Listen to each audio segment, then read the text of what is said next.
ये बड़ा online students को आवाज आ रही है? ऑनलाइन स्टूडेंट्स को प्लीज मेरी आवाज आ रही है?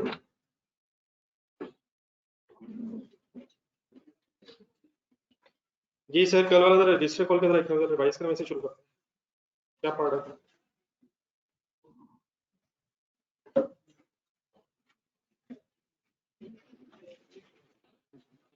इस तरफ आ रहे, इस तरफ जरा अच्छे पढ़ी है।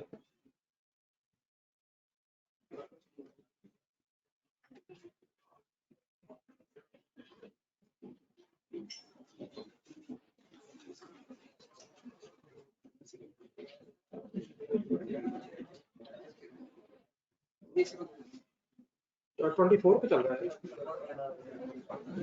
देखें फिर बाद में गर्मी हो जाएगी। पर पढ़ के देखते हैं, मेरा पढ़ाई की हीट भी होगी। जी सर जी, कुछ डिस्पोजल के शौक से बाहर निकले सर। इंग्लिश वाला शौक था, तो ज्यादा तो बड़ा झटका तो नहीं लगा? कुछ क्लियर हो गया सर? कुछ कंफ्यूजन कल से रिलेटेड? उठा ले भाई को यार, क्या हो गया? इधर बैग, बैग तो दे। चले सर, एक थोड़े से एग्जांपल पर और लिखते हैं। बस करें once again serious.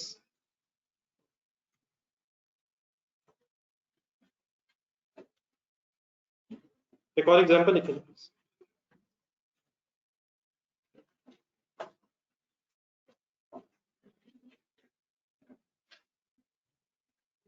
Let's assume sale proceeds are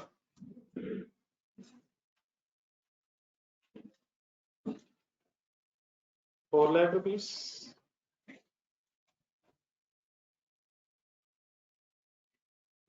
cell proceeds किसे कहते हैं डिस्पोजल के केस में? जब कैश मिला है एसेट को बेच के, उसे सेल प्रोसीड्स कहते हैं।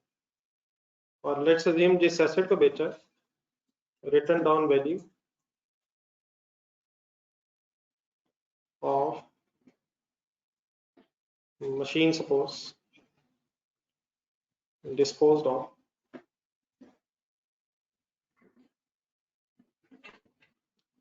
₹3,35,000.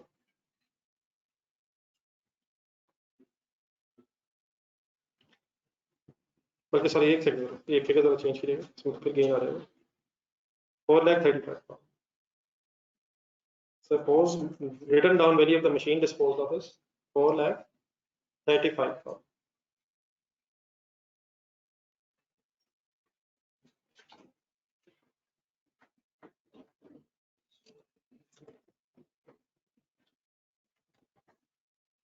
आपसे बस यही रिक्वायर्ड है कि प्लीज जब भी कोई बात हो उसे गौर से देखें, सोचें और अकॉर्डिंगली फिर उसे अंडरस्टैंड करने की कोशिश करें। जी सर, बस ये 2 लाइन सर। डिस्पोजल पे गेन या लॉस कैसे कैलकुलेट होता है? तो कैलकुलेट करें जी, गेन और लॉस लिख के करें, लिख के। Sale proceeds are 4 lakh minus 4,35,000, ठीक है। अब डेफिनेटली माइनस में भी आंसर आ रहा है -35,000, लेकिन उसकी बजाय शायद ये ज्यादा बेहतर रहेगा कि कैश क्योंकि कम है, WDV ज्यादा, तो 35,000 की जो फिगर आ रही है, what is that sir? Loss on disposal. Negative figure आने की वजह से भी कह सकते हैं, लेकिन सिंपली शायद ये ज्यादा बेहतर है कि अगर कैश WDV से कम आ रहा है तो लॉस हो जाएगा, और अगर कैश WDV से ज्यादा आएगा तो गेन होगा। देन अब ये फिगर्स जो हमने लिखी हैं, इनकी आपने जो कल 2 एंट्रीज बनाई थी, उन एंट्रीज को जरा दोबारा देख के मुझे लिखवाना है। तो वही जो डिस्पोजल अकाउंट की 2 एंट्रीज कल की थी, आपने देखे अपने पास इधर ही कहीं लिखे होंगे, अब देख के बोलनी भी है ताकि रिवाइज हो जाए और याद भी हो जाए। ये कैश वाली एंट्री बोल, cash account debit, disposal account credit by amount of sale proceeds. लिखें लिखें, उधर देखें, पहले लिखवाएं, बोलें और फिर फाइनली खुद भी लिखें। तो डेफिनेटली एक तो ये इटसेल्फ टॉपिक है, लेकिन इसने डिस्पोजल की इस स्टोरी ने डिफरेंट टॉपिक्स में भी आते जाना, इसलिए जितना हम इधर ही क्लियर करने की कोशिश कर सकते हैं इंशाल्लाह उतनी करेंगे। तो मेरी तरफ जरा देख के बता दें, अगर सेल प्रोसीड्स की एंट्री बतानी हो तो क्या बताया करेंगे? Cash debit disposal account. दूसरी एंट्री देखें जी क्या होती है? Disposal account debit, machinery account credit. By rupees 4,35,000 in this case, WDV on the date of disposal.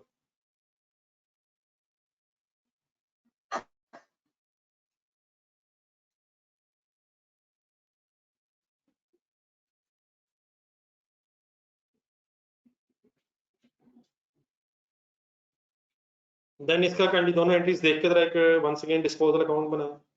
अब पोस्टिंग एरर नहीं, रेफरेंसिंग एरर नहीं, सब कुछ अपने आप को दोबारा जरा सुनाएं, बताएं, लिखें। पोस्टिंग कर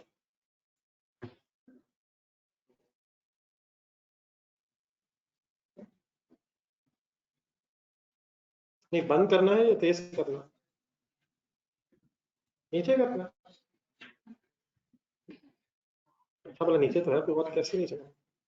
कोई नहीं, अभी ठीक हो जाएगा। अभी आप अभी ताज़ा ताज़ा है, इंशाल्लाह हवाओं से ठीक हो जाएगा।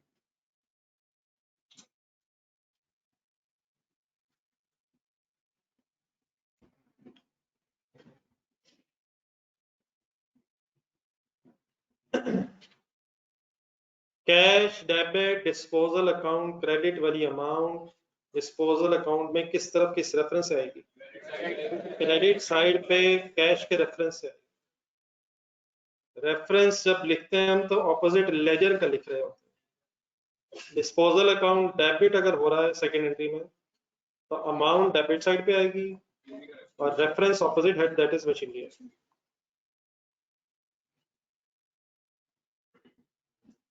अब प्लीज क्लियर है sir? Then please last step, दोनों फिगर्स को यूज करके अब लेजर बैलेंस करें, खुद से जरा करें, करें करें करें करें, टोटल करें, बैलेंस करें, क्या चीज है, कहाँ जाएगी, सब कुछ लिखें जैसा कल हम लिख रहे थे।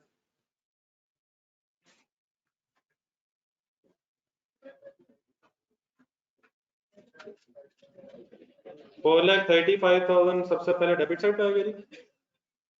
डेबिट साइड ज्यादा है या क्रेडिट साइड ज्यादा है? Debit side is more by rupees 35,000 as against credit side. Ledger balance कैसे होगा? नहीं, कैसे होगा कि सिर्फ लिख के होगा? क्रेडिट साइड पे 35,000 लिख के लेजर बैलेंस होगा। ये है कौन सा बैलेंस? डेबिट बैलेंस क्यों है? डेबिट साइड ज्यादा, डेबिट ज्यादा है, क्रेडिट कम। बोलेंगे डेबिट बैलेंस, ऐसे है। लेकिन ये डेबिट बैलेंस रिफ्लेक्ट क्या कर रहा है? Loss on disposal. और लॉस ऑन डिस्पोजल जो है आपके अदर ऑपरेटिंग एक्सपेंसेस में जाएगा, और इसके साथ भी पी एंड एल जो मैं लिख रहा था ये प्रॉफिट एंड लॉस के लिए एब्रीविएशन। पी एंड एल का मतलब P dot L, profit and loss. और प्रॉफिट एंड लॉस में डिस्पोजल लॉस कहाँ जाएगा? Operating expenses.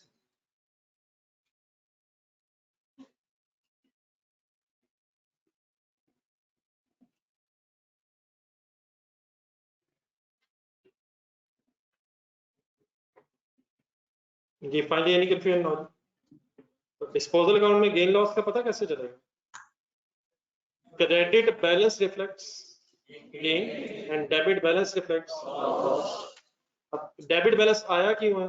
जरा फिगर्स ऊपर देखा नहीं, मतलब डेबिट बैलेंस इसलिए आया है क्योंकि डब्ल्यूडीवी ज्यादा है और कैश कम है, तो कैश कम होने का मतलब लॉस है।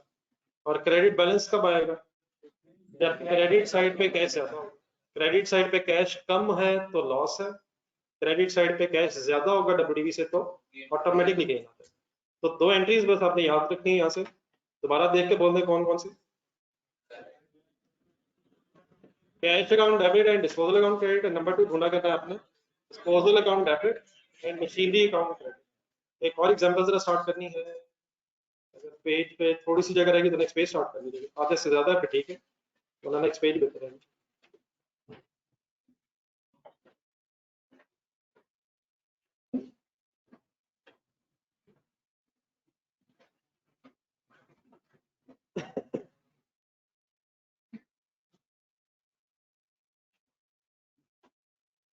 अनदर एग्जांपल सर, इसको स्टार्ट करने से पहले जरा कल जो बनाई थी ना एग्जांपल मशीनरी वाले लेजर की, वो जरा एक्सप्लेन निकालना। मशीनरी का लेजर जहां से स्टार्ट किया था 8 लाख रुपीस। पहले बार जब मैंने वर्किंग की थी उसमें मैंने ये अज्यूम किया था कि हमारे एग्जामिनर ने हमसे कहा है कि डेप्रीसिएशन जो है वो मशीनरी के अकाउंट में ही चार्ज करनी है, विच मीन्स कि एक्यूमुलेटेड डेप्रीसिएशन का लेजर अलहदा नहीं बनाना। लेकिन क्या ये अलहदा भी बन सकता है?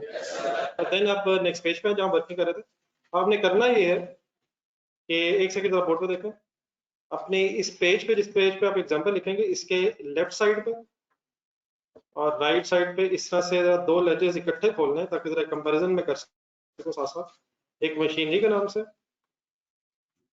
और एक एक्यूमुलेटेड डेप्रिसिएशन के नाम से। आपने सामने प्लीज दो लेजर समझ आ गया कैसे खोलना है?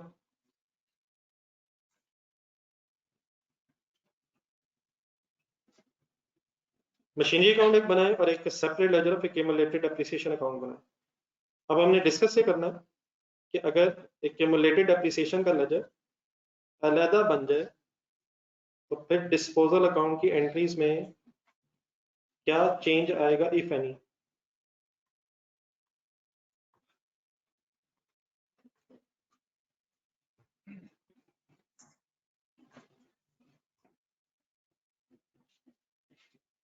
Accumulated depreciation.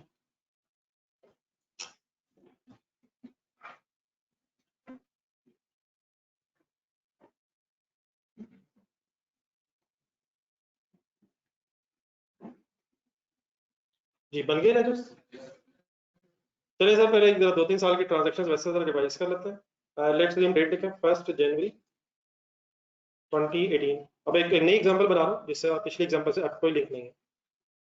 Suppose we have purchased a machinery for rupees 15 lakh. Entry बना दी machinery account debit and cash. ये बेटा ये जो कैश है ना ये रेफरेंस के तौर पे आ रहा है, मतलब ये कहना कैश के कैश डेबिट कोई नहीं हो रहा है, प्लीज पूरी एंट्री बोलना सही रहा। मशीनरी डेबिट है, कैश रेफरेंस के तौर पे क्रेडिट हुआ, ठीक हो गया।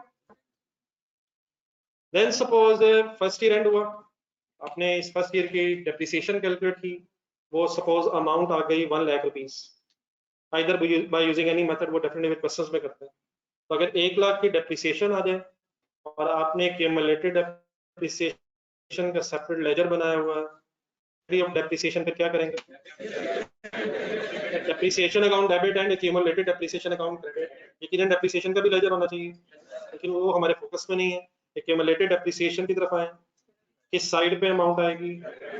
क्रेडिट साइड पे डेट लिख लें, ईयर एंड की, सपोज 31 दिसंबर ईयर एंड है, 31 दिसंबर 2018। इसको चेक करना होगा।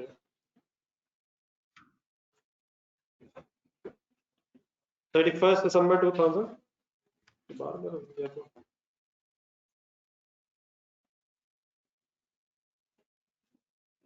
31 दिसंबर 2018 ये जी सर, ये डेप्रिसिएशन का रेफरेंस आ गया।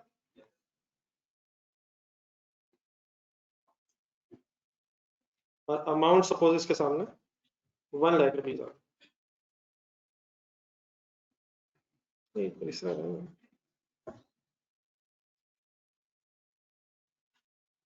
ठीक है जी, प्लीज सेपरेट लेजर में कोई मसला? देन बस 1 साल कंप्लीट हो गया, इन दोनों लेजर्स को कंडीशन बैलेंस करें।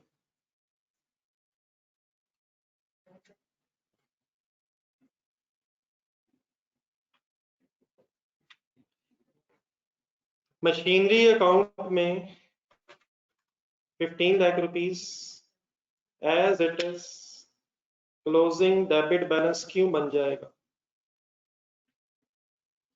सिर्फ डेबिट साइड पे एक अमाउंट है, क्रेडिट साइड पे जो डेप्रिसिएशन की अमाउंट आनी थी वो हमने एक separate ledger of accumulated depreciation में रख ली है।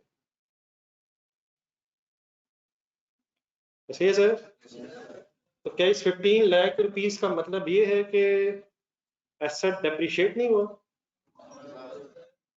या इसका मतलब ये है कि इसकी जो डेप्रिसिएशन का फैक्ट है वो किसी सेपरेट लेजर में पड़ा है? सर साल गुजर गया, डेप्रिसिएशन तो चार्ज हुई है, लेकिन डायरेक्टली एसेट अकाउंट में चार्ज करने की बजाय क्यूमुलेटेड डेप्रिसिएशन के लेजर में अब जाके पता चलेगा कि ये एसेट कितना कम हो गया।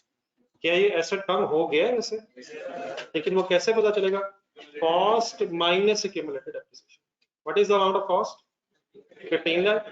अब 1 लाख माइनस करके फिर पता चलेगा कि 14 लाख रह गया। पुराना लेजर निकालने कल वाला एक नजर। अगर आप डेप्रिसिएशन को एसेट अकाउंट में रिकॉर्ड कर लेंगे तो उस केस में तो जो डब्ल्यूडीवी आती है वही जो क्लोजिंग बैलेंस आता है वही डब्ल्यूडीवी को रिफ्लेक्ट कर रहा हूँ।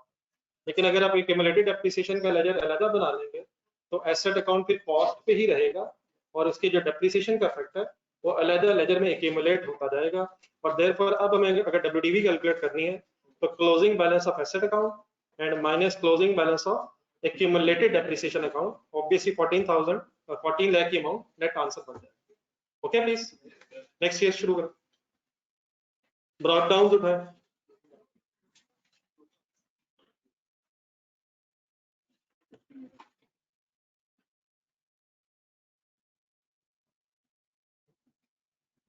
ब्रॉड डाउन हो गया 15 लाख।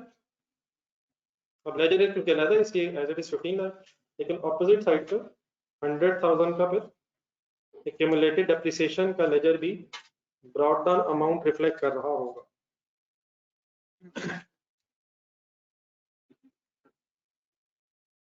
ठीक है बेटा, ऑनलाइन स्टूडेंट साथ है। तो अगर एग्जामिनर हमें कहे कि एक्यूमुलेटेड डेप्रिसिएशन का एक सेपरेट लेजर बनाना तो फिर इस तरह से वर्किंग्स होती जाएगी जी। एक साल और गुजार लें, लेट्स अज्यूम 31 दिसंबर 19 आ गया। इस साल भी सपोज 100,000 की डेप्रिसिएशन है। एंट्री बोल के लिखें, depreciation debit, accumulated depreciation credit. ये मैंने आपसे कहा था it is a one time decision कि आपने separate ledger of accumulated depreciation बनाना है या नहीं। अगर बनाना है तो फिर हर साल आपकी double entry of depreciation debit, accumulated depreciation credit होती चली जाएगी। सेकंड ईयर तक सीडी निकाल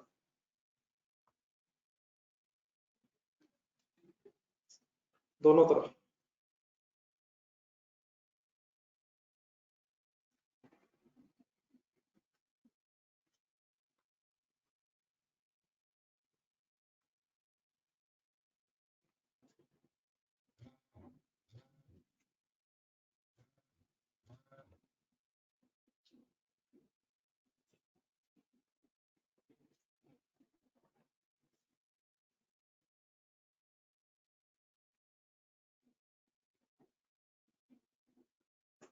एक्यूमुलेटेड डेप्रिसिएशन में ये 2 लाख रुपए क्रेडिट बैलेंस आ रहा है।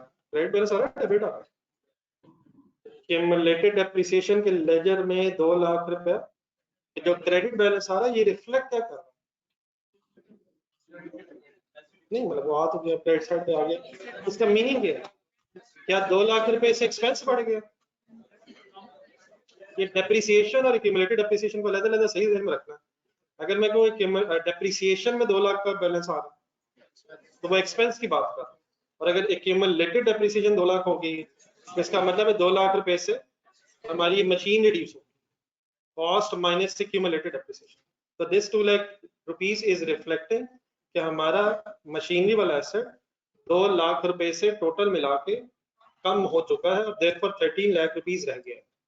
ठीक है, last next year brought down उठा।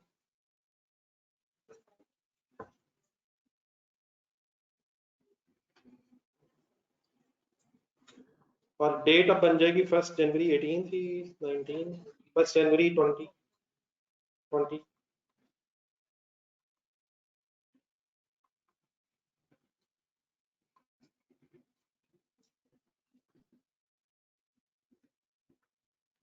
चले यहाँ से जरा डिस्पोजल बीच में मिक्स करते हैं। इस लेजर के लिए जरा स्पेस रखनी है आपने, 4-5 लाइनें कल सफिशिएंट थी, बीच में लास्ट ईयर रखी थी। अब 4-5 लाइनें इस लेजर के लिए छोड़ दें और उसके बाद फिर एक पैराग्राफ आप नीचे लिखना आपने।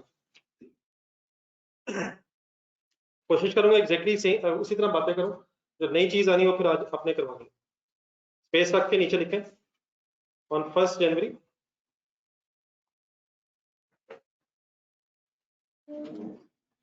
on 1st January 2020 machine is sold for rupees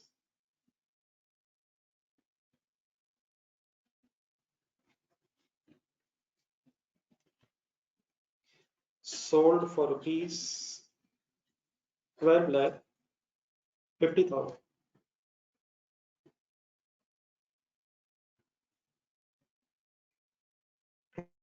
वो मशीन जो 15 लाख रुपीस की हमने खरीदी थी, 2 साल इस्तेमाल किया.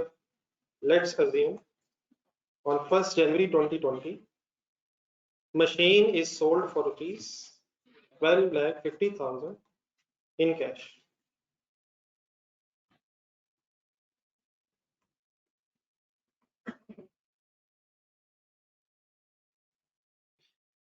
बात समझ आना शुरू होगी सर. जी सबसे पहले बड़ा एक सिंपल सी वर्किंग करेंगे, कैलकुलेट करें गेन है या लॉस.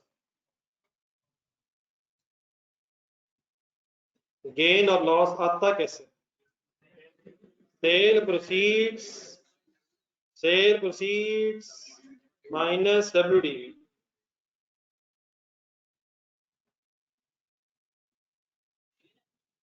सर जो भी आएगा भी कर लेते. आना कैसे पहले ये क्लियर कर. सेल प्रोसीड्स को किससे कंपेयर करना है? ये देखना चाहिए कि 12,50,000 रुपीज जो कैश है वो 15 लाख के एसेट के अगेंस्ट आया. 15 लाख एसेट था, जब बेचा तो कितना डेप्रिशिएट हो चुका है? 2 लाख रुपीज डेप्रिशिएट भी हो चुका है. कितनी WDV है?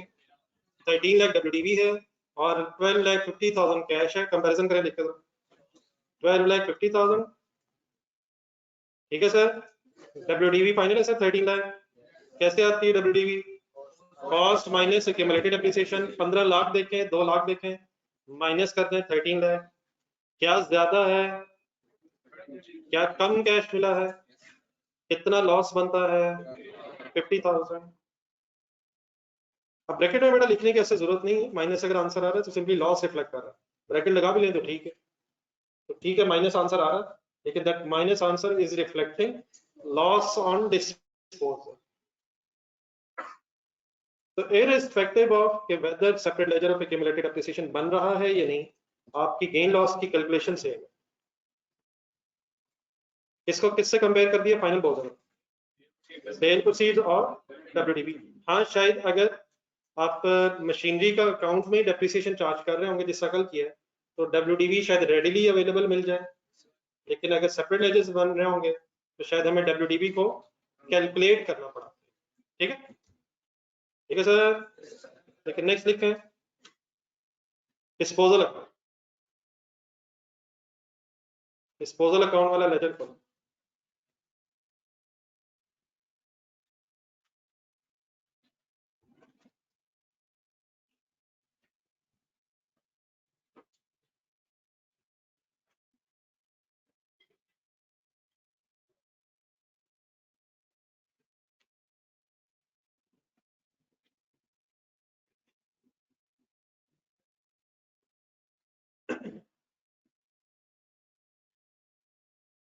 जी सर, डिस्पोजल अकाउंट के लिए जरा स्पेस रखना, इसमें कुछ लाइंस लेजर के लिए स्पेस रखते तो नीचे है. पहले एंट्रीज करवानी है.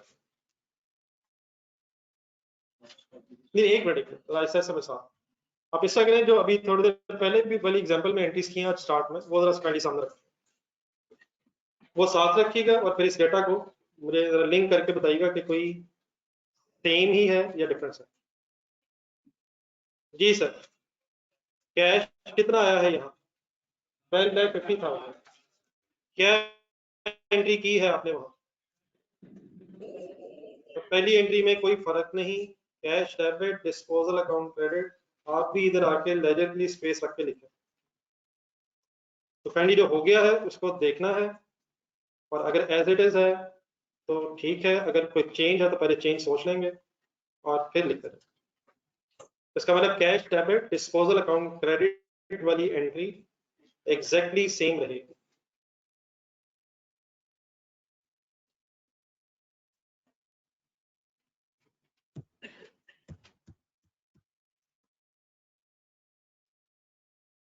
जी सर. दूसरी एंट्री ढूंढे, अभी क्या की थी? Disposal account debit, machinery account credit. उधर जरा देखते हैं जहां पे देख रहे हैं आप लोग. किस अमाउंट से एंट्री की थी, किस अमाउंट से एंट्री की थी। वहां मैंने आपको WDV बताई थी, अमाउंट शायद 4 लाख थी, 435। ये जो एग्जाम्पल अभी क्लास के स्टार्ट में किए वो समझ रखें, इस तरह ना बेटा देख के लिखें, पहले प्लीज कंपेयर करें और अगर कुछ चेंजेस है उनको समझे सीधा। 4,35,000 की WDV मैंने आपको बताई थी, तो WDV से आपने एंट्री कर ली, ऐसे था। अब इस केस में भी क्या WDV से एंट्री करना है, क्या इस केस में भी WDV से एंट्री करना है। एक सेकंड बोर्ड पे देखें, WDV हमारी है 13 लाख, तो लेट्स अज्यूम मैं ये एंट्री इस केस में भी 13 लाख से अगर कर लो,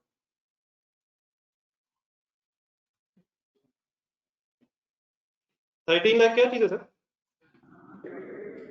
तो अगर मैं 13 लाख मींस WDV से एंट्री करूं तो क्या कोई इस केस में मसला तो नहीं है। नहीं वो मैं नहीं बताना बेटा, चंद क्वेश्चंस आपके जेहन में पहले मैं अराइज कर दूं, उनके फिर आंसर ढूंढते हैं। यहाँ मैंने वही काम किया है जो हमने पिछले क्वेश्चंस में किया, दैट इज कि disposal account debit asset credit की एंट्री मैंने WDV से कर दी। अब डिस्पोजल अकाउंट में ये 13 लाख रुपीस डेबिट साइड पे आ जाएगा, आ जाएगा सर। मशीनरी अकाउंट में कितना आएगा, अब मशीनरी अकाउंट में कितने से क्रेडिट करवा रहे हैं। अगर 13 लाख से क्रेडिट करूं तो बोर्ड पे देखते रहिए, अगर मैं ये एंट्री 13 लाख रुपीज से करूं तो फिर ये डबल एंट्री करते हुए या डबल एंट्री करने के बाद मशीनरी अकाउंट क्रेडिट करना है हमने।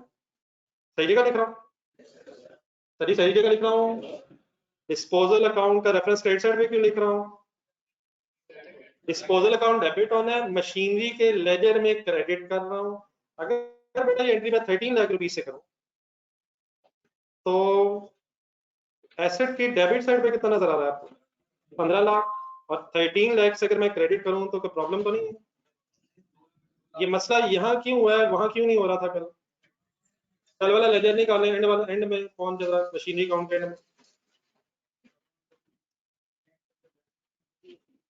6,40,000 बना हुआ था, तो वहां बेटा क्योंकि डेबिट साइड पे ऑलरेडी WDV आ रही थी, तो WDV से ही एसेट क्रेडिट करने से एसेट बुक्स में से निकल जाएगा। एसेट अगर हमने बेच दी है तो आफ्टर डिस्पोजल जो एसेट हमारे पास था, अब वो हमारे पास अगर नहीं रहा तो फिर उसका बैलेंस हमारी बुक्स में जीरो हो जाना चाहिए। यहाँ लेकिन जीरो क्यों नहीं हो रहा, ऐसा करने से ये एसेट की वैल्यू 13 लाख रुपीस ही है, लेकिन हमने ये जो 13 लाख रुपीस है दो अलग अलग लेजर्स में लिखा हुआ है। तो अगर तो एसेट अकाउंट WDV पे हो तो फिर तो ये डिस्पोजल डेबिट एसेट क्रेडिट वाली एंट्री आप WDV से कर देंगे और एसेट अकाउंट में से एसेट वाला आपकी बुक से निकल जाएगा, कोई इशू नहीं है। पहला चेंज ये है कि अगर एसेट अकाउंट कॉस्ट पे बनाओ एक्यूमुलेटेड डेप्रिसिएशन का लेजर अलग बनने की वजह से, तो अब ये दूसरी एंट्री आपको WDV पे करने की बजाय कॉस्ट पे क्यों करनी पड़ेगी। क्या अगर एसेट बेच दिया है तो after the entry of disposal ये एसेट आपकी बुक्स में से कंप्लीटली जीरो हो जाना चाहिए सर। अगर मैं 13 लाख से करूंगा तो इस लेजर में 2 लाख रुपए की मशीन क्लोजिंग बैलेंस के तौर पर रह जाएगी। तो क्या ऐसे हुआ है कि हमने 13 लाख रुपीज वाली मशीन बेच दी है और 2 लाख रुपीज वाली रख दी है। हुआ क्या है कि हमने पूरी मशीन बेची है, क्या सर जी हमने पूरी मशीन बेच दी है। तो अगर हम WDV से एंट्री करेंगे तो हमारे लेजर में एसेट अकाउंट का बैलेंस खत्म नहीं होगा। किस केस में हो जाया करेगा, किस केस में नहीं हुआ करेगा। अगर एसेट अकाउंट के अंदर डेप्रिसिएशन चार्ज होने की वजह से WDV पे लेजर बना हुआ है, फिर तो हम एंट्री करेंगे disposal account debit asset credit at WDV on the date of disposal. लेकिन अगर सेपरेट लेजर्स बने हो तो डबल एंट्री वही है, कौन सी है, disposal account debit machinery credit, लेकिन ये एंट्री WDV की बजाय किस अमाउंट से हुआ करेगी, कॉस्ट से, which in this case is 15 lakh. एक सेकंड क्यों चेंज एंट्री में आया, कुछ समझ आया क्यों चेंज आया। WDV पे अगर लेजर है तो एंट्री WDV से होगी, लेकिन अगर कॉस्ट पे लेजर है तो हमें अपने एसेट को अपनी बुक्स में से एलिमिनेट करने के लिए, निकालने के लिए, कम करने के लिए कॉस्ट की बेस पे डबल एंट्री करनी पड़ेगी। तो ये एंट्री मैंने किस पे की है, एट कॉस्ट। लेकिन क्या बात खत्म हो गई, अभी बात खत्म मेरी नहीं हुई है, यहाँ तक 2 एंट्रीज कंप्लीट करना।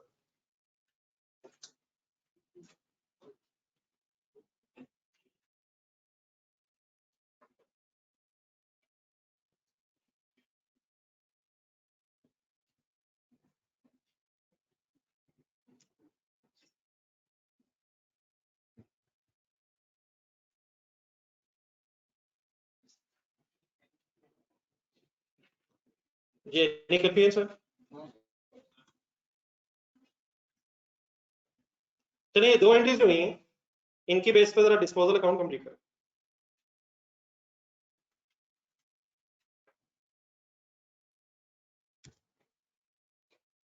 जी बेटा एग्जामिनर बताएगा सर कि लेजर कॉस्ट पे बनाना है डब्ल्यूडीवी पे। जी पोस्टिंग एरर अब नहीं, बेहतरीन तरीका ये होता है कि एंट्री पोस्ट करते हैं हमेशा एंट्री बोल के की जाए, बोल के पोस्टिंग की जाए। बोले एंट्री पहले क्या लिखी हुई, कैश डेबिट, कैश का लेजर हम नहीं बना रहे, डिस्पोजल अकाउंट क्रेडिट, अमाउंट आ गई क्रेडिट साइड पर, और रेफरेंस के तौर पे ऑपोजिट हेड आ गया कैश। ओके हो गया। दूसरी एंट्री है disposal account debit, disposal account debit, तो डिस्पोजल अकाउंट में डेबिट साइड पे फिगर आ गई, और रेफरेंस के तौर पे मशीनरी के अकाउंट का बैलेंस आ गया।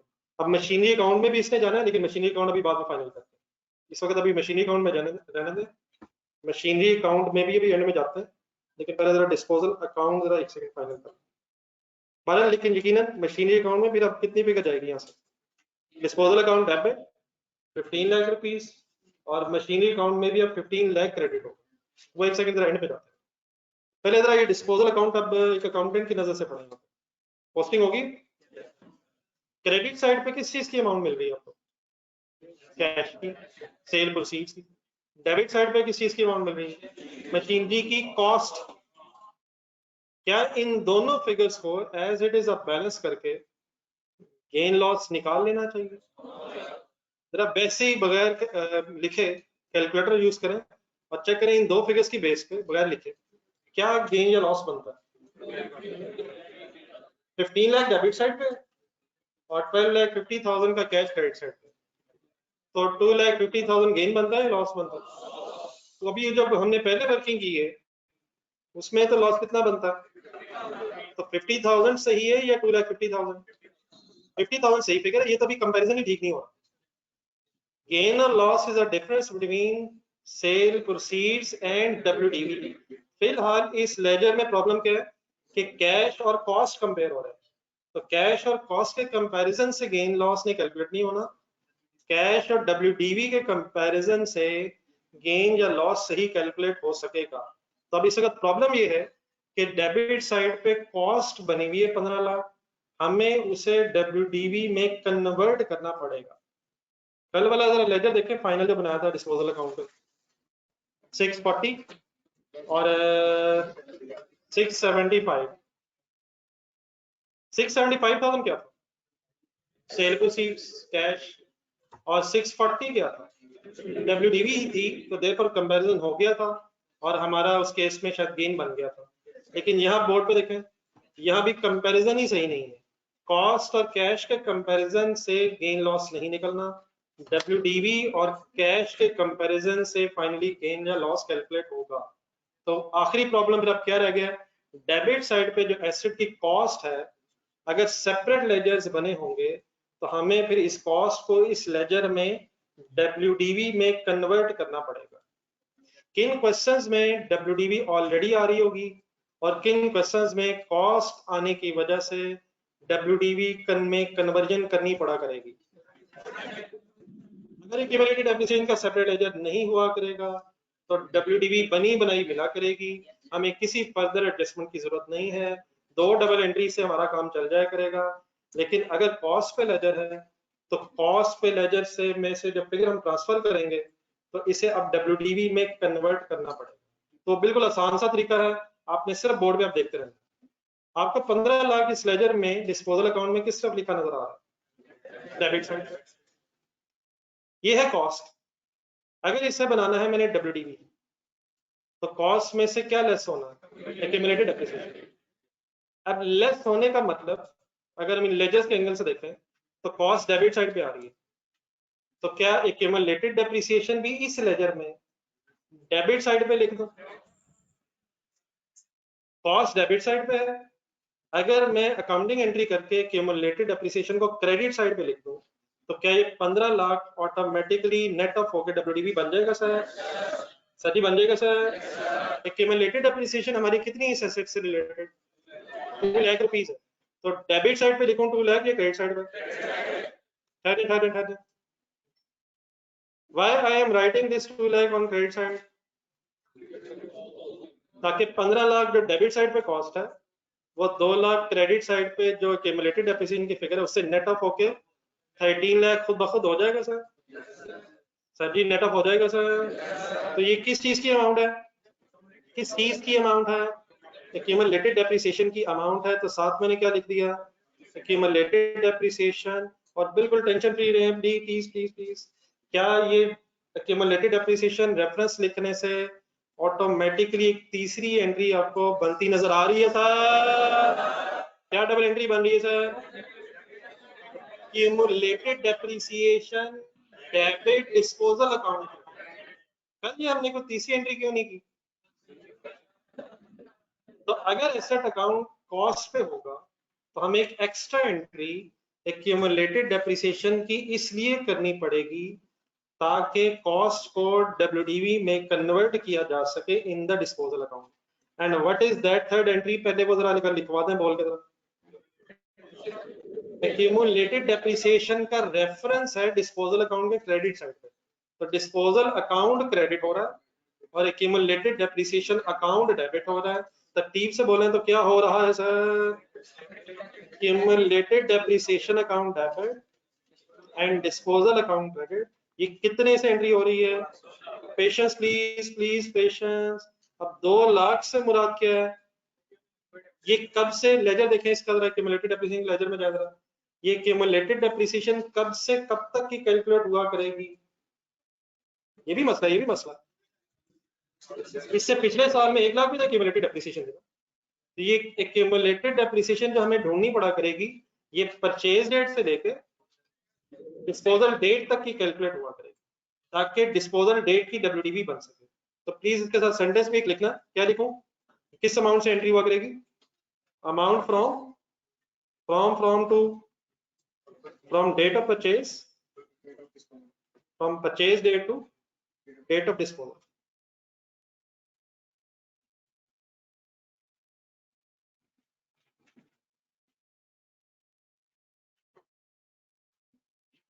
पहले आप एंट्री नोट करें।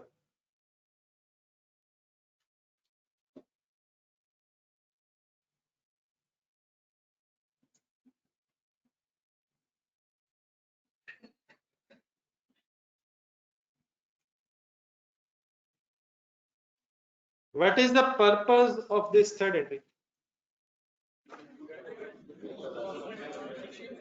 Why we have to prepare this third entry? चलो ये गलत है, why क्यों करनी पड़ी? दूसरी एंट्री की वजह से ये मसला हुआ। दूसरी एंट्री हमें किस अमाउंट पे करनी पड़ी है? क्योंकि सेपरेट लेजर्स बने हुए, देयरफॉर उस कॉस्ट को डब्ल्यूडीवी में कन्वर्ट करने के लिए हमें फिर एक्यूमुलेटेड डेप्रिसिएशन की एक तीसरी एंट्री करनी पड़ी है। ये एंट्री कब नहीं करनी पड़ेगी आपको? जब एसेट अकाउंट डब्ल्यूडीवी पे होगा तो हमारा काम सिर्फ 2 एंट्री से चल जाया करेगा। कौन सी 2 एंट्रीज है? मेरी तरफ देख के बोले जरा, याद करके जानी सर जी, याद करके जानी sir. Cash debit, disposal account credit और डिस्पोजल अकाउंट डेबिट और machinery credit at WDV on the date of disposal. लेकिन in case of separate ledgers of accumulated depreciation फिर 3 एंट्रीज करेंगे। ये एंट्रीज आपने अब लिखनी है, डिस्पोजल अकाउंट में पोस्टिंग करें थर्ड एंट्री की और काइंडली इस लेजर को बैलेंस करें डिस्पोजल अकाउंट का। एवरी अदर थिंग अल्हम्दुलिल्लाह remain same.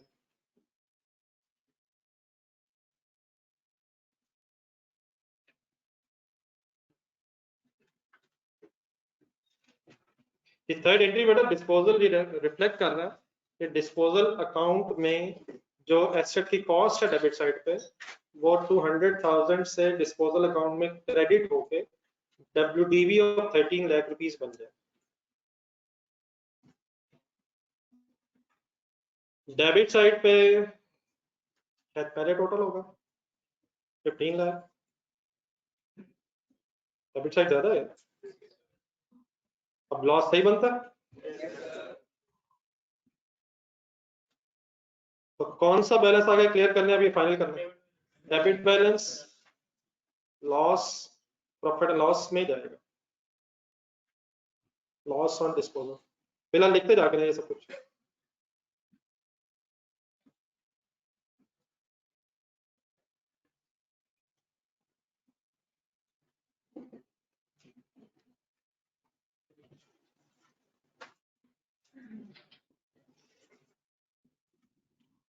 Finally any confusion sir? अब वापस ऊपर जाइए जहां एसेट अकाउंट और एक्यूमुलेटेड डेप्रिसिएशन अकाउंट बन रहा था, इन एंट्रीज का इफेक्ट शायद वहां भी आना, तो अपने वो लेजर भी फाइनल करें सर।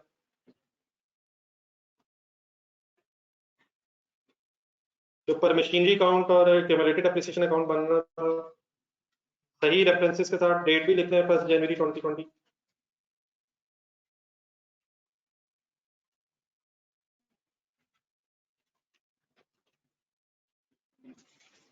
मशीनरी अकाउंट में 15 लाख ट्रांसफर होगा, डिस्पोजल अकाउंट डेबिट हुआ था, मशीनरी अकाउंट क्रेडिट हो गया है by the reference of disposal account. Accumulated depreciation account में भी एडजस्टमेंट का इफेक्ट आना है। थर्ड एंट्री गौर से देखें, पोस्टिंग एरर नहीं, प्लीज बोर्ड से बेटा इतना देख के कोई फायदा नहीं है। एंट्री देखें, पहले अपना लिख लें, बाद में चेक कीजिए। एंट्री देखें, पोस्टिंग करें, फिर बाद में देखिएगा सही है या नहीं मेरा। Last entry accumulated depreciation account debit को पोस्ट करें सही। किस लेजर में कहां लिखूं? एक्यूमुलेटेड डेप्रिसिएशन के लेजर में डेबिट साइड में अमाउंट आ गई, और रेफरेंस के तौर पे क्या लिखूं? Disposal account.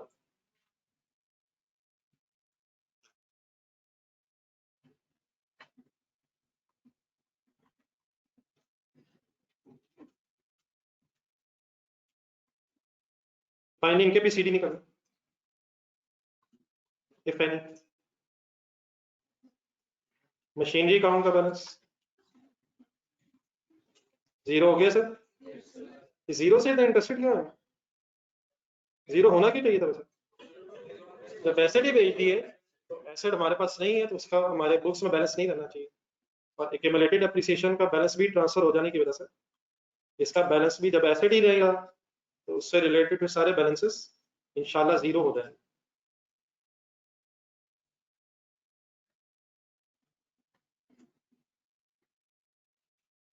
ये लास्ट लाइन में नजर आ रहा है? एक नजर काइंडली रिवाइज करें प्लीज सारा जो अभी एग्जांपल किया हमने, और प्लीज किया करें जब मैं कहूँ। और जहां जहां एंट्रीज नजर आए वहां वहां एंट्रीज काइंडली दोबारा अपने बोल के रिवाइज करनी है।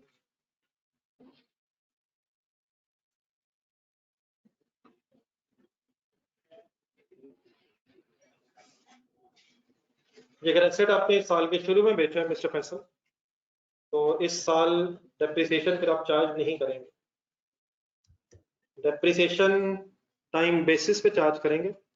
और साल के शुरू में क्योंकि एसेट मैंने अज्यूम किया कि हमने सेल किया, तो देयरफॉर इस साल जिस साल डिस्पोजल हुई, इस साल डेप्रिसिएशन नहीं है।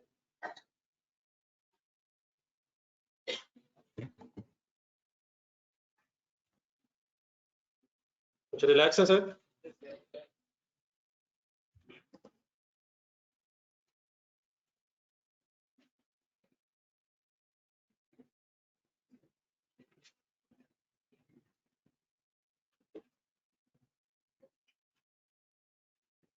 ये वेटिंग फ्रॉम योर साइड, अगर कोई कंफ्यूजन है तो।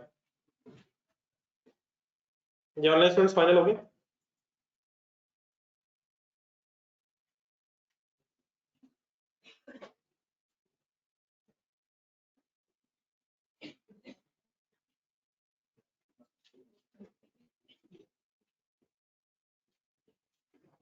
ये क्यूमुलेटेड डेप्रिसिएशन का बेटा मीनिंग होता है कि एसेट कम हो रहा है, इसलिए क्यूमुलेटेड डेप्रिसिएशन का डेबिट बैलेंस नहीं होता। एसेट बढ़ रहा हो तो डेबिट होता है, और अगर एसेट कम हो रहा हो तो फिर क्रेडिट होता है। तो एक्यूमुलेटेड डेप्रिसिएशन का मीनिंग क्या है? एसेट बढ़ रहा है, कम हो रहा है? तो अगर एसेट कम हो रहा है तो इसीलिए क्यूमुलेटेड डेप्रिसिएशन फिर क्रेडिट फिगर,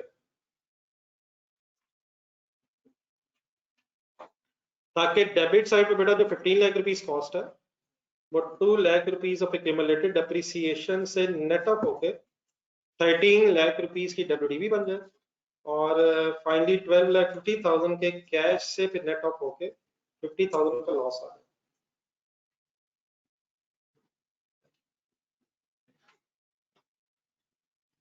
जब गेन लॉस बेटा वैसे निकल सकता है तो हम डिस्पोजल अकाउंट इसलिए बना रहे हैं क्योंकि बेटा हम अकाउंटेंट भी हैं। ये वाला जो गेन लॉस मैंने आपको कैलकुलेट करना सिखाया है ये तो कोई डॉक्टर भी आराम से सीख लेता।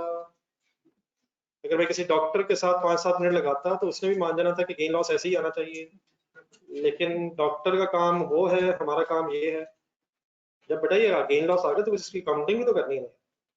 अगर आपसे कहा जाए मशीनरी खरीद ली है तो सबको नहीं पता चला मशीनरी खरीद ली, तो फिर हम उसकी डबल एंट्री क्यों करते हैं? नहीं मतलब एम ही नहीं बात, अगर एम ही है तो आए अभी चले वापस। एम ही नहीं सर जी, अगर मशीनरी डेबिट करेंगे कैश क्रेडिट करेंगे तभी मशीनरी का रिकॉर्ड मेंटेन होगा, तभी कैश का रिकॉर्ड मेंटेन होगा, फिर इन्हीं रिकॉर्ड की मेंटेनेंस से ही फाइनेंशियल स्टेटमेंट्स बनेंगी। फाइनेंशियल स्टेटमेंट्स क्या होती हैं? फाइनेंशियल स्टेटमेंट्स क्या होती हैं? इस भाई ने कहा नहीं पता, इंशाल्लाह उसको भी पता चल ही जाएगा, प्लीज बाकी सबको पता है। फाइनेंशियल स्टेटमेंट सर हमारा काम ही है कि हम स्टेटमेंट ऑफ प्रॉफिट लॉस में प्रॉफिट दिखाएं, लॉस दिखाएं, एसेट्स बताएं, लायबिलिटीज, ये सब कुछ बनाने के लिए क्या करना पड़ेगा? जर्नल बनाना पड़ेगा सर। जर्नल से क्या बनाना पड़ेगा? फिर ट्रायल बैलेंस बनेगा तो ये चीजें बनेगी।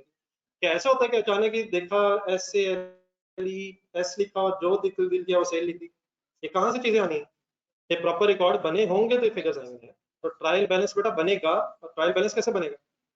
जर्नल बनेगा, लेजर बनेंगे तभी ट्रायल बनेगा। ठीक है, तो फाइनेंशियल स्टेटमेंट्स हमारा बनाना काम है, और फाइनेंशियल स्टेटमेंट्स बनाने के लिए जर्नल, लेजर्स और ट्रायल में डबल एंट्रीज करके काम करना पड़ता है। ठीक है सर, तो मजाक बेटा अपनी जगह है, लेकिन काइंडली प्लीज अगर हम अकाउंटेंट बनने लगे हैं तो सही वाले बनिएगा, वरना मेरे जैसे तो पहले ही ऐसे बहुत सारे। जी आपके साथ एक सेट शेयर हुआ है डिस्पोजल ऑफ एसेट के नाम से, तो माँ तो नहीं दिए सर, ढूंढे ढूंढे कहीं हो गए।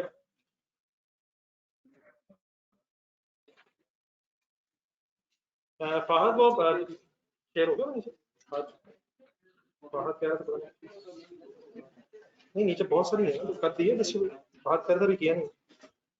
ये कोई नीचे वाली क्लास में टीए है कौन नीचे? ये जो रूम नंबर 203 में कोई टीए है? कोई नहीं है। ये जरा फहद से पता कीजिएगा सब क्लासेस में डिस्ट्रीब्यूट हुआ सेट, सारी क्लासेस में चेक करिए सेट डिस्ट्रीब्यूट हुआ। अब इसके साथ सेकंड पेज ढूंढिएगा जी प्लीज। बस बस बेटा बातें खत्म कर, आए बड़े दिन हो गए, बोरियत हो रही थी, क्वेश्चन करें। क्वेश्चन नंबर 1 ढूंढने से सेकंड पेज होगा इसका, फर्स्ट से सेकंड।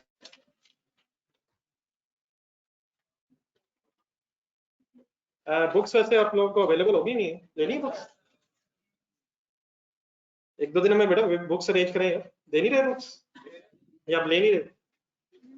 चले फिलहाल ये नोट्स तो है ना सबके पास, तो क्वेश्चन नंबर 1 ढूंढे।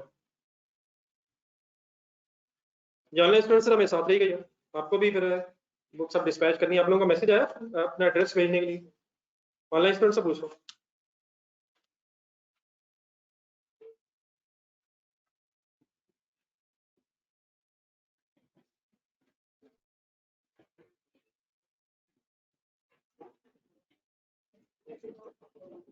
चलिए चला तो आपको भी इंशाल्लाह एक आध दिन में डिस्पैच करवाता है।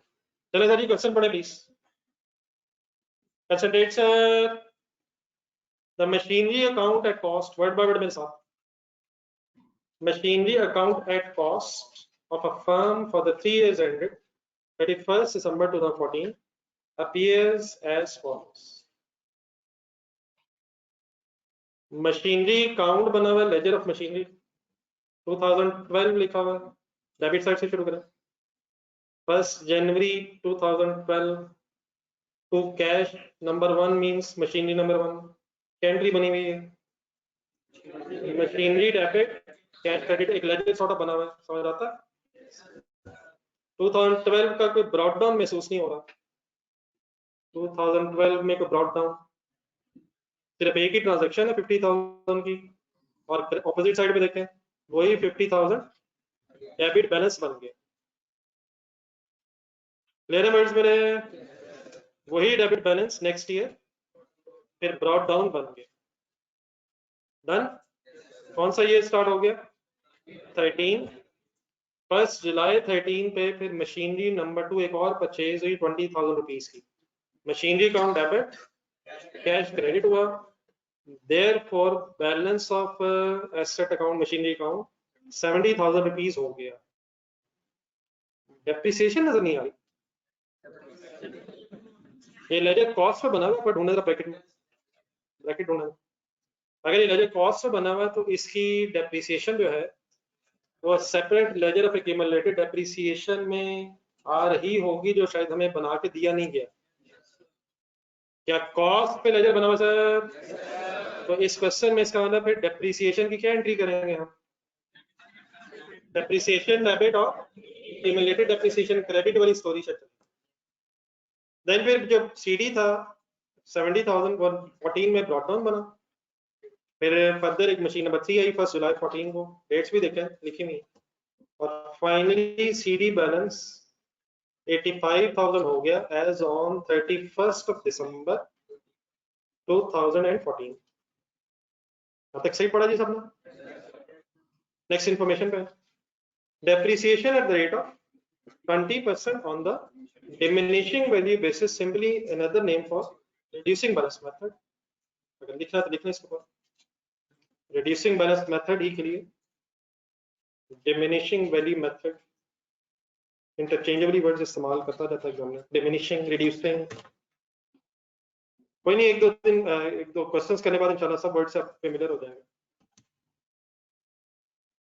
Reducing balance method, depreciation at the rate of 20% on the reducing balance method, diminishing value basis was accumulated in provision for depreciation account। ये कुछ पुराने नए वर्ड्स हैं जो एग्जामिनर यूज करता है, आपको भी आइडिया होना चाहिए। ये रिक्वायरमेंट के नीचे एक नोट पढ़े, किसी नीचे थोड़ा सा, ये प्रोविजन फॉर डेप्रिसिएशन भी एक पुराना नाम है जो अभी तक लेकिन कभी कभी इस्तेमाल कर लेता है एग्जामिनर एक्यूमुलेटेड डेप्रिसिएशन अकाउंट के लिए। तो provision for depreciation account simply means किस लेजर की बात हो रही है? Accumulated depreciation. इंटरचेंजेबल वर्ड्स का मीनिंग पता होना चाहिए। दोबारा फर्स्ट लाइन वापस आइए, डेप्रिसिएशन वाली, depreciation at the rate of 20% on reducing balance method was accumulated in provision for depreciation account, means accumulated depreciation on 1st October 15।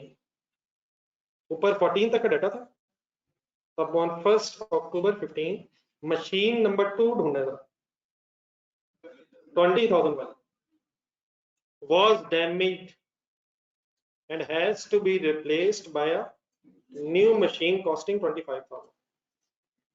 Machine number 2 damage हुई और फिर उसको रिप्लेस किया गया है एक नई मशीन से जिसकी कॉस्ट 25,000। ये 25,000 वाली मशीन कब आएगी? सेम डेट पे लग रहा है 1 अक्टूबर 15 पे मशीनरी नंबर 2 डैमेज हुई और उसकी जगह पे 25,000 रुपीज की जो नई मशीनरी आई है उसकी क्या एंट्री करेंगे? जो नई मशीन आई है मशीनरी कैश, अभी 2015 में आई है। Next line, the machine was insured, इसकी इंश्योरेंस करवाई हुई थी किसकी? जो नहीं है ये। अब इंश्योरेंस का मतलब क्या होता है, थोड़ा सा आइडिया? एसेट्स की इंश्योरेंस का मीनिंग ये होता है कि अगर आपको कोई आपका कोई एसेट को नुकसान हो जाए तो वो जो नुकसान है आपको इंश्योरेंस कंपनी से रिकवर हो जाता है। अगर आपने अपना कोई एसेट इंश्योर करवाया हो तो इंश्योरेंस करवा लेने की वजह से अगर आपके एसेट पे कोई डैमेज हो जाए या उसका कोई नुकसान हो जाए तो आपका वो जो लॉस है वो इंश्योरेंस कंपनी से रिकवर हो जाता है। बात समझ आती? हमने अगर क्या करवा लिया हो, एसेट को इंश्योरेंस करवा ली किसी इंश्योरेंस कंपनी से, और हमारे इस एसेट को फिर अगर कोई डैमेज हो जाए तो उस डैमेज की वजह से जो नुकसान होता है वो किससे रिकवर हो सकता है? इंश्योरेंस कंपनी से। तो ये वर्ड जरा ज़हन में रखिए, मैंने बोले अब जरा सेंटेंस पूरा करें। The machine was insured and the insurance claim of rupees 12,400 was received। जी सर, नहीं इंश्योरेंस एसेट होगा सर, इंश्योरेंस एक कॉन्ट्रैक्ट है सर। इंश्योरेंस एक कॉन्ट्रैक्ट है, इंश्योरेंस कंपनी के साथ अगर हुआ है तो उसका मीनिंग ये है कि अगर हम अपने एसेट को, कौन सा मेरा प्लीज, इंश्योरेंस कॉन्ट्रैक्ट होता है इंश्योरेंस कंपनी के साथ, उसका मीनिंग ये होता है कि हम इंश्योरेंस कंपनी वालों से कहते हैं कि हमारे इस एसेट की इंश्योरेंस करवा दें, उसके अगेंस्ट इंश्योरेंस कंपनी वाले हमसे कुछ पैसे ले लेते हैं, और उस पैसे लेने के बाद अगर हमारे एसेट को कोई नुकसान हो जाए तो जितना फिर वो नुकसान एग्री हुआ हो अप टू दैट अमाउंट फिर हमें इंश्योरेंस कंपनी से रिकवर हो जाता है। तो इंश्योरेंस कोई चीज नहीं, वो तो एक एग्रीमेंट है, उस एग्रीमेंट ऑफ इंश्योरेंस की वजह से हमारा लॉस कवर हो जाता है, तो फिर वो जितना लॉस रिकवर हो जाए उतना फिर हमें इंश्योरेंस कंपनी से पेमेंट मिल जाती है। तब एसेट हमारा कितने का था, इसी के साथ लिंक कर लेता था। एसेट मशीन नंबर 2 कितने की थी, 20,000, लेकिन वो ली कब थी, सही जरा देखें और से, वो 1 जुलाई 13 पे ली थी, क्या कुछ ऐसा उसे यूज भी किया, सही जरा डेट्स के साथ हिम्मत। 1 जुलाई 13 पे 20,000 वाली मशीन ली थी, 1 अक्टूबर 15 तक उसे इस्तेमाल भी किया है, फिर 1 अक्टूबर 15 पे वो डैमेज हुई और लग रहा है कि उस मशीन के अगेंस्ट फिर हमें इंश्योरेंस कंपनी से 12,400 रुपीज रिसीव हो गए। अब इस केस में फिर ये होगा कि जो मशीन है हमारी वो इंश्योरेंस कंपनी वाले ले लेंगे, फिर उन्होंने जो भी इसका करना उसे फेंकना या किसी दोबारा रिपेयर करवा के उन्होंने इस्तेमाल करना तो वो करते रहेंगे, हमें उसके अगेंस्ट पैसे मिलते हैं, तो ये सिंपली एक डिस्पोजल सॉर्ट ऑफ हो जाएगी। नॉर्मली डिस्पोजल का तरीका भी हमने क्या पढ़ा कि हम उसे बेच देंगे, लेकिन इंश्योरेंस में भी डिस्पोजल कैसे हो जाएगी कि अगर इंश्योरेंस क्लेम आपको रिसीव हो रहा होगा तो ये एसेट कौन ले लेगा, इंश्योरेंस कंपनी वाले, हमें उसके अगेंस्ट क्या मिल जाएगा, ये कैश।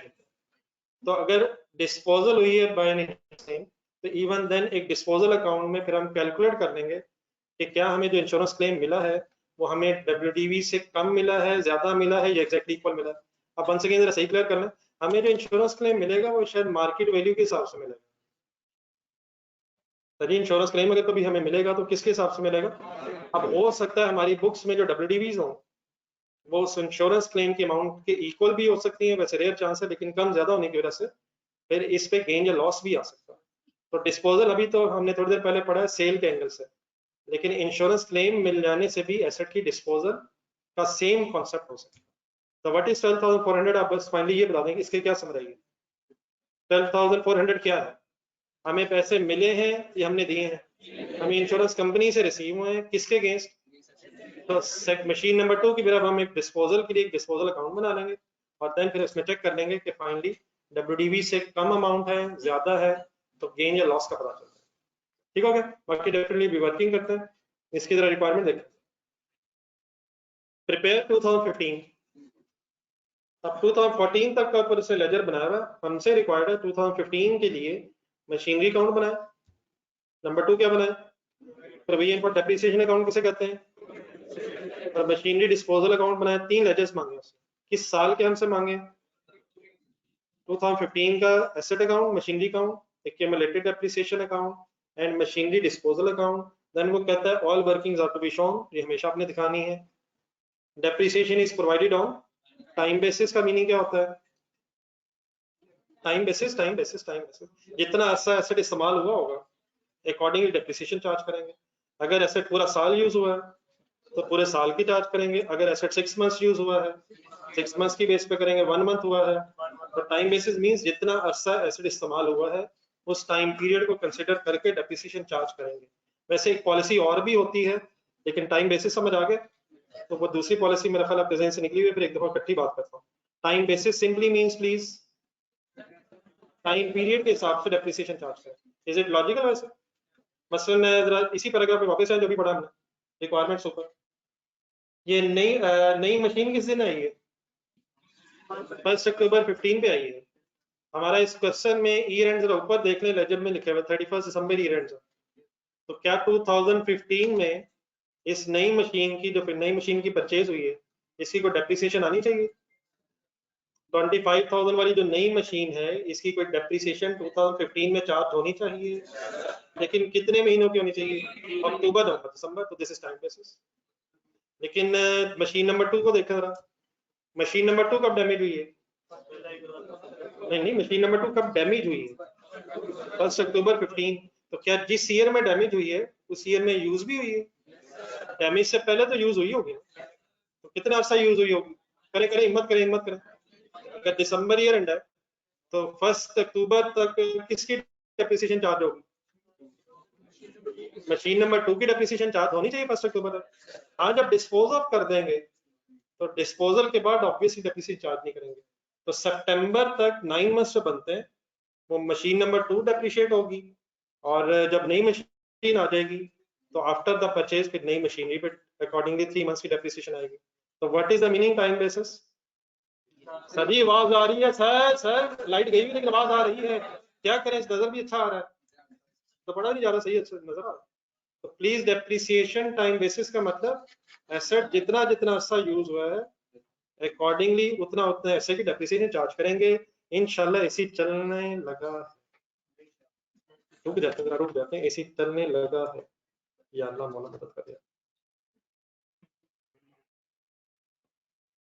अब रुकना ही पड़ेगा, एसी नहीं चल रहा।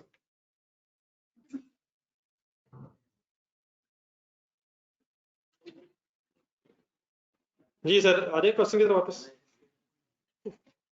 जी, जो क्वेश्चन मैंने अभी आपके सामने रीड किया है, इसकी रीडिंग में कोई प्रॉब्लम रह गई हो?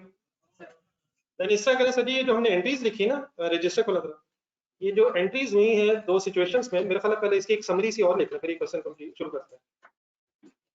पहले जो एंट्रीज हो गई हैं इनको जरा एक पेज पे इकट्ठा कर लेना। मीन्स उसे कहना मैं ये चाह रहा हूँ, हेडिंग लिखें अकाउंटिंग एंट्रीज ऑफ डिस्पोजल। ये आधा पेज चाहिए जो मैं बात करने लगा हूँ कम से कम, और शायद मुझे बार बार ये सफा आपको दिखाना तो साफ सुथरा कहीं हो।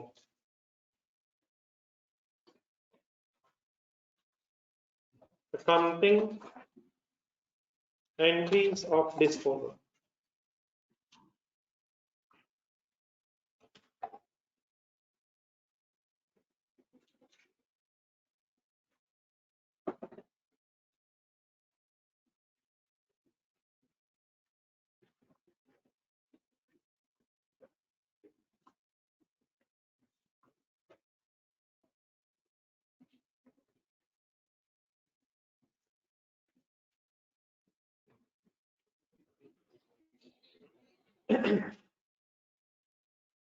Accounting entries of disposal.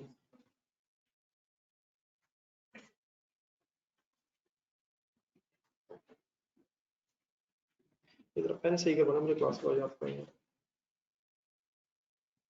Ji sir, इसमें दो सिचुएशंस आएंगी। अभी हमने एक सिचुएशन पढ़ी है, accounting entries of disposal. Heading के बाद पॉइंट नंबर 1 एक लिखें, if ledgers are required in question।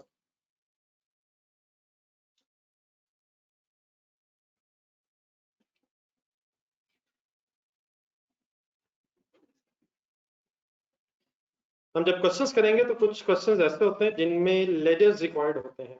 जिस तरह अभी जो हमने क्वेश्चन पढ़ा है उसमें हमने जब रिक्वायरमेंट देखी है तो machinery account, accumulated depreciation account, disposal account ledgers required है। लेकिन कुछ क्वेश्चंस अभी आगे जाके आएंगे जिसमें लेजर्स रिक्वायर्ड नहीं होते। तो लेजर्स रिक्वायर्ड अगर ना हो फिर क्या करना है वो अभी हमने डिस्कस नहीं किया, लेकिन अगर लेजर्स रिक्वायर्ड हो तो अल्हम्दुलिल्लाह ये बात पूरी हो गई हुई है। हमने जो एंट्रीज लिखी हैं वो मैं चाह रहा था जरा हम उसे समराइज फॉर्म में अपने सामने लिख लें। तो पेज के जरा सेंटर में लाइन लगा लें जरा, इस नंबर 1 लाइन लिखने के बाद लेफ्ट साइड पे लिखें, if no separate ledger of accumulated appreciation.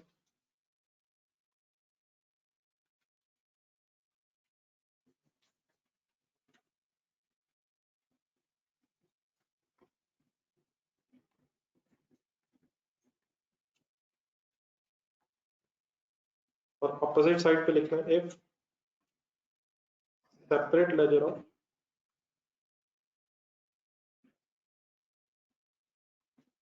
accumulated appreciation।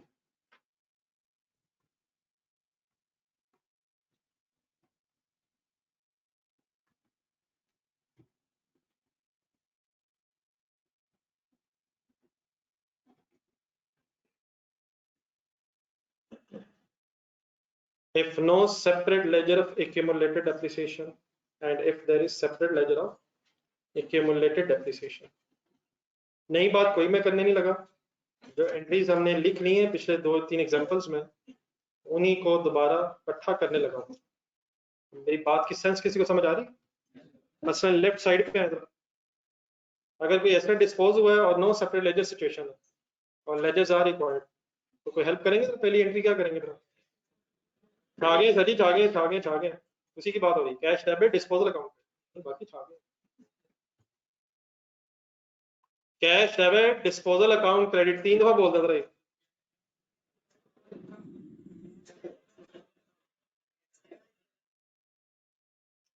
पहले इसी साइड को पूरा करें, लेफ्ट साइड। दूसरी बस किस एंट्री की जरूरत होगी? Disposal account debit and asset account लिख लेते हैं, फिर अगर मशीनरी है तो मशीनरी, व्हीकल है तो व्हीकल, बिल्डिंग है तो बिल्डिंग। डिस्पोजल अकाउंट डेबिट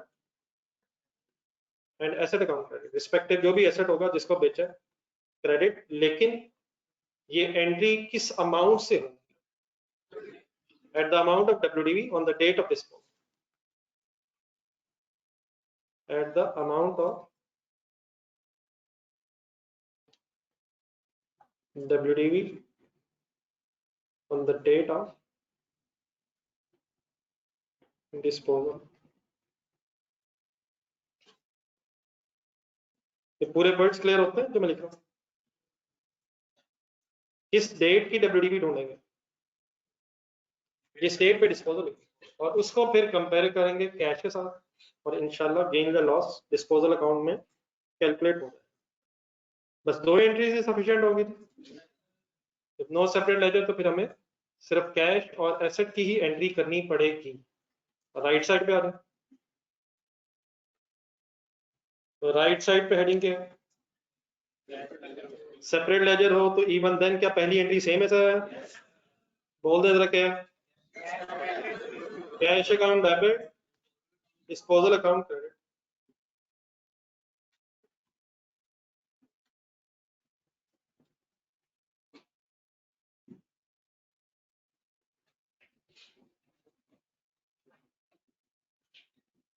जी सेकंड एंट्री लेफ्ट साइड पे देखें, राइट साइड पे बनाएं, एंट्री सेम है, एंट्री सेम है, disposal account debit, asset account credit, बस चेंज कहाँ है?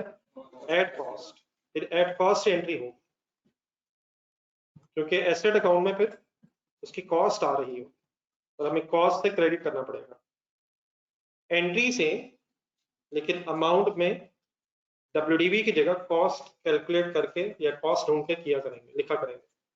और देयरफॉर क्योंकि सेकंड एंट्री में कॉस्ट आ गई है, तो हमें इस केस में राइट साइड पे इस केस में एक तीसरी एंट्री भी करनी पड़ेगी, ताकि एसेट अकाउंट में जो कॉस्ट है वो WDV में कन्वर्ट हो सके।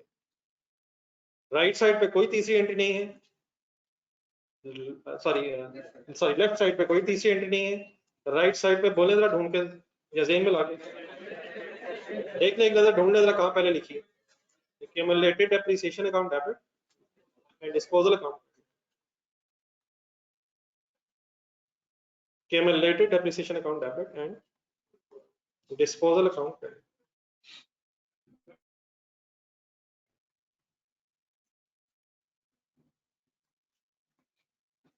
और ये किस अमाउंट से, मतलब accumulated depreciation की कौन सी अमाउंट से कब तक की अमाउंट है, ये भी इंपॉर्टेंट हो जाना है, देख लेते। अमाउंट फ्रॉम, जो अमाउंट चाहिए हमें वो from date of purchase up to date of disposal.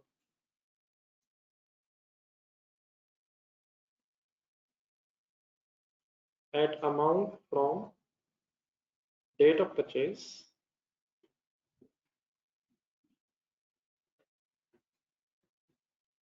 up to date of disposal।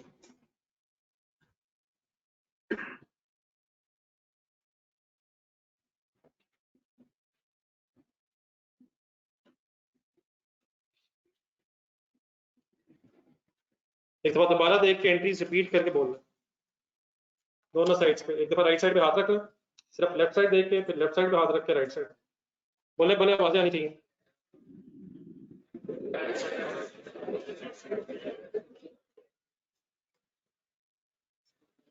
Online students की आवाज नहीं आ रही, ऑनलाइन स्टूडेंट्स की आवाज नहीं आ रही।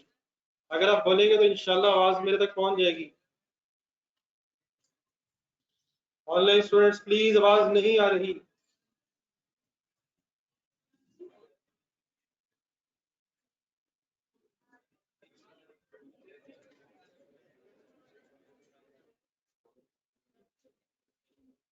मुझे जवाब मिला सर सही आ रही है। और मेरे भाई आपकी नहीं आ रही। वासिक साहब छा गए हैं सर, इतना कम्युनिकेशन गैप सर। कहते सही आवाज आ रही है। जी सर, ये क्वेश्चन नंबर 1 हम सॉल्व करने लगे हैं सर। टाइम है सर, बहुत टाइम है। जी बेटा बिल्कुल बात आपकी गलत है। घर वाले हमारे कभी भी हमारे पढ़ने से तंग नहीं होते।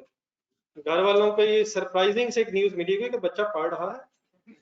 तो हमें अमीर हमजा साहब आप बिल्कुल टेंशन ना लें। घर वालों को ये अच्छा सरप्राइज मिला है कि बच्चे ने पढ़ना शुरू कर दिया है, तो कोई इशू नहीं है। घर वालों को असल टेंशन ये होती है कि बच्चा आराम से बैठा ही क्या करी जा रहा है, 1.5 घंटे बाद क्या करी जा रहा है, साथ खाई भी जा रहा है, पी भी जा रहा है। ये लेने तो क्लास बैठा था। अमीर हमजा साहब जो जो हो रहा है ना, मुझे सब आइडिया है। आवाजों से कोई डिस्टर्बेंस नहीं हो रही सर, आप बोल के तो देखें। ये सारी क्वेश्चन नंबर 1 हो रहा था सर, कहाँ है क्वेश्चन नंबर 1?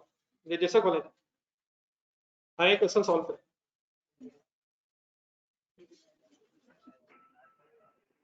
जी रिक्वायरमेंट सर 3 लेजेंड्स बनाने हैं।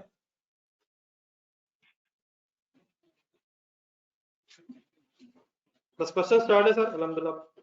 ये जो हमने डिस्कस किया एक दो दिनों में, इसको अप्लाई करना सीखना। 3 लेजेंड्स रिक्वायर्ड है। 2 लेजेंड्स आमने सामने बनाना है। मशीनरी का ना करें प्लीज, डिस्टर्बेंस नहीं करनी please. Machinery account, accumulated depreciation account.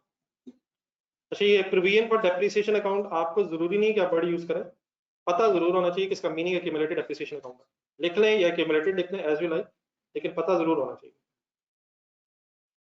Machinery account, accumulated depreciation account.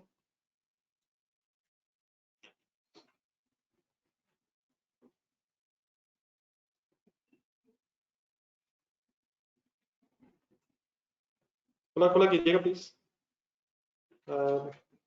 Half page रख लें इसमें, और फिर इसके हाफ पेज छोड़ के डिस्पोजल अकाउंट। कोई नहीं, एक आध सवाल खुला खुला करना है, आइडिया हो जाएगा नेक्स्ट क्वेश्चन। मैं आपके सपों के अगेंस्ट नहीं हूँ, लेकिन जरा साफ सुथरी वर्किंग हो जाए तो आपको रिवाइज करते हुए जरा आसानी रहेगी। लेकिन कम से कम आप 4-5 लाइनों में गेम खत्म ना कर दीजिएगा, थोड़ा सा खुला रख लीजिएगा।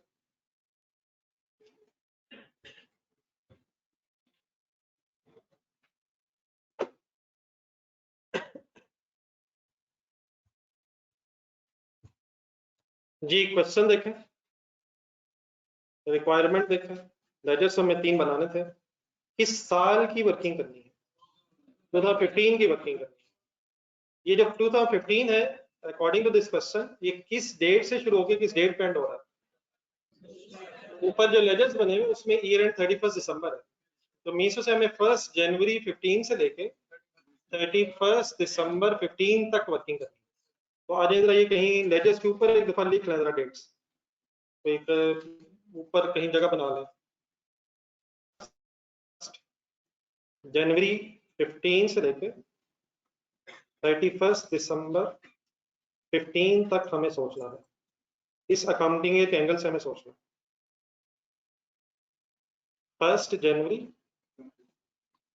डेफिनेटली ये मैं इसलिए नहीं लिखवा रहा कि ये लिखना होता है। जैसे पहला क्वेश्चन है, जरा सही तरह से सारी अमाउंट्स ईयर्स के एंगल से जरा बात से क्लियर कर लेना। 31 दिसंबर 15 तक ओपनिंग बैलेंस से क्लोजिंग बैलेंस तक हमें आना। चलो आगे। जी सर, सबसे पहले मशीनरी अकाउंट बनना है जी। कोई मशीनरी अकाउंट का स्टार्टिंग पॉइंट है हमारे पास? Is this 2015 first year of business? First year of business पिछले 3 साल से चल रहा है सर। तो किस ईयर का क्लोजिंग किस ईयर में ब्रॉड डाउन बन जाएगा सर? 14 के एंड में जो 85,000 का क्लोजिंग बैलेंस है, ये 15 में ब्रॉड डाउन बैलेंस बन जाएगा एज अ डेबिट बैलेंस। सबको पता है? देखें सर, देखें सर, ये ऑनलाइन स्टूडेंट्स ने कर ली। 7,000 में रहने फिगर्स प्लीज देखिएगा। 7,000 मिल गई 85,000? ऑनलाइन स्टूडेंट से पूछो। इस 85,000 में क्या मशीन नंबर 1 मशीन नंबर 2 और मशीन नंबर 3 की फिगर्स आ रही हैं सर। एक्यूमुलेटेड डेप्रिसिएशन की तरफ आ रहे सर। एक्यूमुलेटेड डेप्रिसिएशन का कोई ब्रॉड डाउन बैलेंस है नहीं या होगा नहीं? होगा भी नहीं, बोल पाएंगे तो क्या पिछले 3 साल मशीन नंबर 1 2 3 इस्तेमाल हुए हैं? इन्हें इस्तेमाल हुई हैं, तो वो जो मशीन्स यूज हुई हैं उनकी डेप्रिसिएशन पिछले सालों की बनती होगी सर, लेकिन एग्जामिनर ने हमें बताई नहीं है। तो देयरफॉर हमें सबसे पहले क्या करना पड़ेगा, ब्रॉड डाउन एक्यूमुलेटेड डेप्रिसिएशन का बैलेंस ही कैलकुलेट करना पड़ेगा। लेकिन एक्यूमुलेटेड डेप्रिसिएशन का जो बैलेंस होता है वो क्रेडिट बैलेंस होता है, डेबिट बैलेंस। तो ओपनिंग क्रेडिट बैलेंस ऑफ 1 जनवरी 15 हमें कैलकुलेट करना पड़ेगा। ब्रॉड डाउन का रेफरेंस किस तरफ लिखूं? क्रेडिट साइड पे। और अमाउंट क्योंकि नहीं है तो सबसे पहले उसी की वर्किंग नंबर 1 स्टार्ट करें।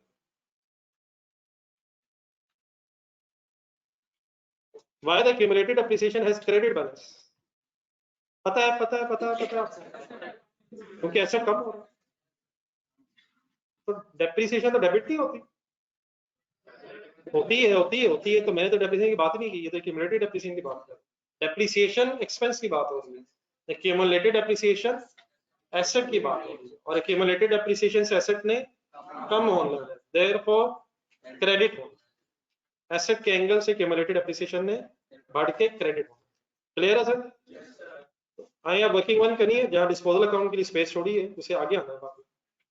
अगर स्पेस है तो नीचे कर ले वर्किंग, नीचे वर्किंग बना ली। Working one,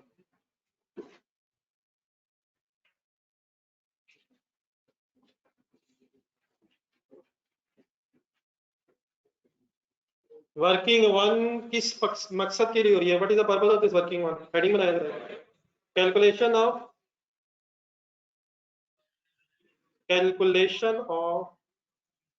accumulated depreciation as on calculation of accumulated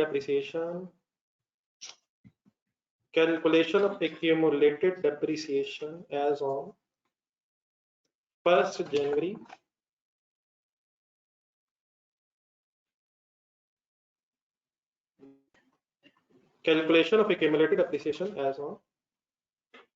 January 2015।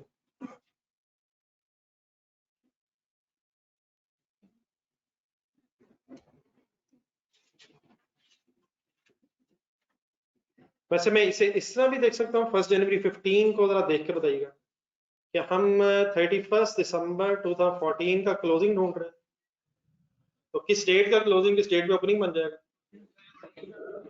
14 का क्लोजिंग 15 में ओपनिंग बन। तो अब ये बड़ा डेफिनेटली नई चीज आपके लिए, तो मैं वर्किंग करने लगा। मैंने एक छोटा सा टेबल बनाना, लेकिन उसमें कितने कॉलम होंगे वो काइंडली जरा बना ले दीजिएगा, फिर अकॉर्डिंगली आप बाद में बनाइएगा। तो हम जरा प्रेजेंट कर लेंगे थोड़ी सी वर्किंग, आप जरा अपने क्वेश्चन का डाटा रखिएगा सामने। सबसे पहले तो कुछ नंबरिंग हुई हुई मशीनों की, तो मशीन नंबर्स लिख लेंगे। डेफिनेटली कौन कौन सी वर्किंग्स कैसे होनी है, ये भी एक इनिशियल क्वेश्चन है जिसमें हम जरा अपनी अंडरस्टैंडिंग डेवलप कर रहे हैं। इंशाल्लाह आपको साथ साथ पता चल जाएगा कि वर्किंग्स कैसे करनी होती है। मशीन्स की फिर कॉस्ट लिख लेंगे। कॉस्ट लिखने के बाद फिर अब पिछले 3 साल की वर्किंग हमें करनी है। देखिए जरा क्वेश्चन में 2012 भी है, 13 भी है, 14 भी है, तो 2012 की डेप्रिसिएशन आ जाएगी। बल्कि सॉरी, इसमें परचेज डेट भी अगर लिख लेंगे तो उसकी भी जरूरत पड़ेगी। कॉस्ट लिख लेंगे, परचेज डेट, टाइम बेसिस पे डेप्रिसिएशन है। परचेज डेट के बाद फिर 2012 की डेप्रिसिएशन आनी है, 13 में आनी है, 14 में आएगी। डेफिनेटली भी यहाँ 15 वाली वर्किंग क्यों नहीं करेंगे हम, क्योंकि अभी हम ओपनिंग फाइंड आउट कर रहे हैं। 2013 के बाद 14, और फिर क्योंकि हमें एक्यूमुलेटेड चाहिए तो फाइनली 12, 13 और 14 का एक सम कर देंगे। बना दे column, machine number, cost, purchase date, 12, 13, 14 and total.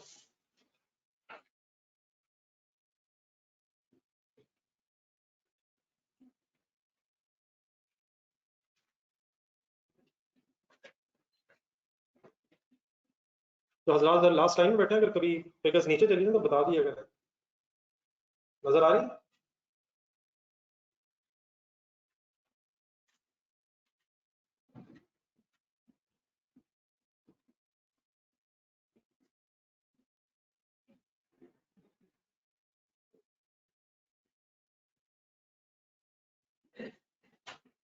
बच्चों के साथ बैठ के एंजॉय कर रहे हैं।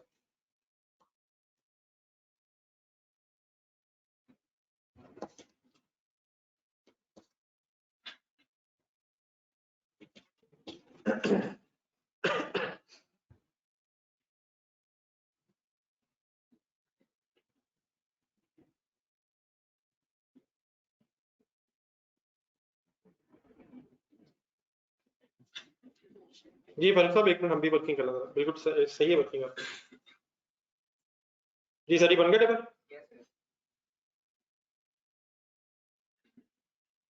ऑनलाइन स्टूडेंट्स अगर टेबल बन गया तो बताइए।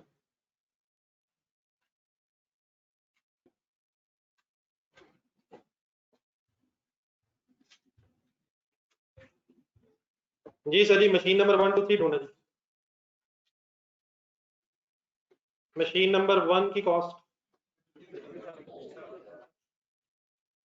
मशीन नंबर 1 की कॉस्ट 50,000 है। परचेज डेट क्या है?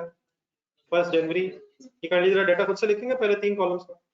मशीन नंबर 1 2 3 उसकी कॉस्ट, उनकी परचेज डेट जरा लिखें पहले 3 कॉलम, बाकी फिर मैं बनाता हूँ। मशीन 1 की कॉस्ट ऑनलाइन स्टूडेंट्स भी लिखें प्लीज, 50,000। परचेज डेट 1 जनवरी 12 मिल रहा लेफ्ट साइड पे। मशीन नंबर 2 की कॉस्ट 20,000। डेट ऑफ परचेज क्या है? 1 जुलाई 13 है, वो ब्रॉट डाउन की डेट ऑफ 1 जनवरी। मशीन नंबर 3 15,000 और परचेज डेट इज 1 जुलाई 2014। कर लिया नोट जी online students?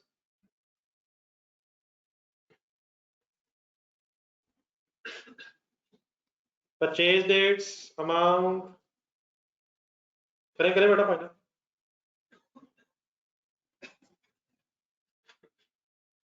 $50,000, $20,000, $15,000 respective purchase dates. याद नहीं क्या प्लीज आप लोगों ने लिखे? मुझे भी लिखवाइए देखो।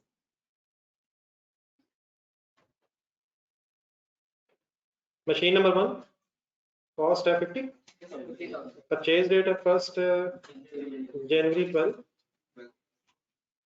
सेकंड मशीन 20,000, परचेज डेट थी 1 जुलाई 13। मशीन नंबर 3, यार एक नई मशीन भी तो आई है, एक नई मशीन भी तो आई है सर, उसको यहाँ कंसिडर क्यों नहीं कर रहे? वो 15 में है, हम कहाँ तक वर्किंग कर रहे हैं अभी? 14 के एंड तक ओपनिंग फाइंड आउट करने के लिए। ठीक है सर, चले सर जी अब क्वेश्चन देखें। मेथड और रेट वगैरह ढूंढना जरा। मेथड क्या है? Reducing balance method. Reducing balance method में हमेशा रेट चाहिए होता है। अगर अवेलेबल है तो क्या उसे काट के नया फाइंड आउट करें? अवेलेबल है तो यूज करें, और अगर अवेलेबल ना हो फिर फाइंड आउट करना होता है। तो 20% रेट है, रिड्यूसिंग बैलेंस मेथड है, टाइम बेसिस से डेप्रिसिएशन चार्ज करनी है, कैलकुलेटर सबने पकड़ लेना है, और प्लीज फिगर सॉल्व करनी है। रिड्यूसिंग बैलेंस मेथड की वर्किंग से पहले जरा रिवाइज कर ले जहन में। रिड्यूसिंग बैलेंस मेथड में फर्स्ट ईयर रेट कॉस्ट से मल्टीप्लाई होता है, सेकेंड ईयर से ऑनवर्ड्स WDV से मल्टीप्लाई होता है। मशीनरी नंबर 1 पूरा करवाना है। ये सर जी मशीनरी नंबर 1 आई थी 1 जनवरी 2012 को, 31 दिसंबर हमारा ईयर एंड है। 2012 में डेप्रिसिएशन कैसे कैलकुलेट की गई होगी? 50,000 लिखें कैलकुलेटर पे। क्या 2012 इसका पहला साल था? तो 50,000 मल्टीप्लाइड बाय 20% कर दें, कितने मंथ्स की चार्ज करेंगे? पूरा साल ही बनता है। क्या आंसर आया? 10,000 क्या है? Depreciation of machine 1 for the year 2012। ठीक है सर, पहले मशीन 1 ही आप पूरी करवाएं। Any confusion is 10,000। अब डेफिनेटली बेटा ये सारी वर्किंग्स एग्जामिनर को लिख के दिखाना पॉसिबल भी नहीं है और टाइम वेस्टिंग है। तो ये इस तरह की जो छोटी छोटी वर्किंग्स है बस वो कैलकुलेटर भी होनी चाहिए, फाइनल आंसर बस एग्जामिनर को नजर आ जाए। 50,000 इंटू 20% डन हो गया सबका। 2013 में कैसे करूँ? 50,000 इंटू 20% दोबारा हो जाएगा। कौन सा मेथड है, कौन सा मेथड है सर? तो 50,000 माइनस 10,000 WDV बन जाएगी और मल्टीप्लाइड बाय 20% आंसर 8,000 आ जाएगा। 8,000 कैसे आया? Cost minus accumulated depreciation 50,000 minus 10,000, एक ही साल अभी गुजरा था, वही एक्यूमुलेटेड है, 40,000 बना, मल्टीप्लाइड बाय 20%। प्लीज 8,000 समझ आ गया सबको? जी online students please, question complete होने के बाद नहीं कहिएगा ये फिगर कैसे आई है।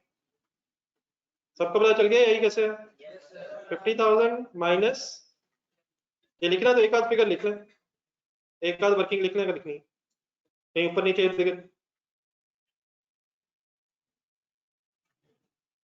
50,000 minus 10,000 multiplied by 20%। First year 8 cost है और सेकेंड ईयर से ऑनवर्ड्स WDV से मल्टीप्लाई होगा।